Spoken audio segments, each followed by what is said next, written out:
தஞ்சை அருகே வறட்சியால் பயிர்கள் கருகியதால் மனமுடைந்து மேலும் ஒரு விவசாயி தற்கொலை செய்து கொண்ட சம்பவம் அதிர்ச்சியை ஏற்படுத்தியுள்ளது.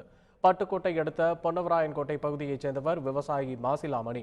இவர் குத்தகை நிலத்தில் சம்பா பயிரிட்டிருந்தார். இந்நிலையில் வறட்சியால் பயிர்கள் கருகியதைத் தொடர்ந்து மனமுடைந்த அவர் விஷமருந்து அருந்தி தற்கொலை செய்து கொண்டார். இதையறிந்து அதிர்ச்சியடைந்த உறவினர்கள் மருத்துவமனைக்கு கொண்டு சென்றனர். ஆனால் வழியிலேயே விவசாயி உயிரிழந்தார். ஏற்கனவே நாகை, தஞ்சை, ஈரோடு மாவட்டங்களில் விவசாயிகள் பலர் தற்கொலை செய்து கொண்ட நிலையில் தற்போது மேலும் ஒரு விவசாயி தற்கொலை செய்து கொண்டது பெரும் சோகத்தை ஏற்படுத்தியுள்ளது. 3 வயது அப்படியே பட்டு போயிட்டு, நடவு நட்டது ஒரு பட்டு போயிட்டு, அப்படியே அதில் ஒன்றுமே கிடையாது. அதனால அப்பா கவலையாக இருந்தார். அவங்கள்ட்ட இந்த வயக்காரங்கள்ட்ட கடன் வாங்கி தான் நாங்கள் நடவு நட்டோம். அந்த வயக்காரரும் எங்கள் பெரியப்பாவும் சேர்ந்து அவ்வளோ திட்டிருக்காங்க. நீ இப்படி பண்ணிட்டு போயிட்டே, என்ன காரணம், வயலில் எப்படி எனக்கு நெல் கொடுக்க வைப்பற, எப்படி நீ எனக்கு பணம் கொடுக்க வைப்பற, வாங்கின காசெல்லாம் நான் என்ன செய்யறது அப்படின்னு திட்டிருக்கிறாரு. நம்ம இனிமேல் சமாளிக்க முடியாது, வய எப்படி பேத்துது அப்படின்ட்டு சல்பாசு மாத்திரம் அங்கேயே போட்டு முழுங்கிட்டு வந்தவ. பட்டுக்கோட்டைக்கு கொண்டுட்டு போனோம். அங்கே பார்க்க முடியாதுன்னு சொல்லிட்டாங்க. அப்புறம் தஞ்சாவூர் கொண்டுட்டு வந்தோம். இங்கே வரும்போது முடிஞ்சு போயிட்டு அப்படின்னு சொன்னாங்க.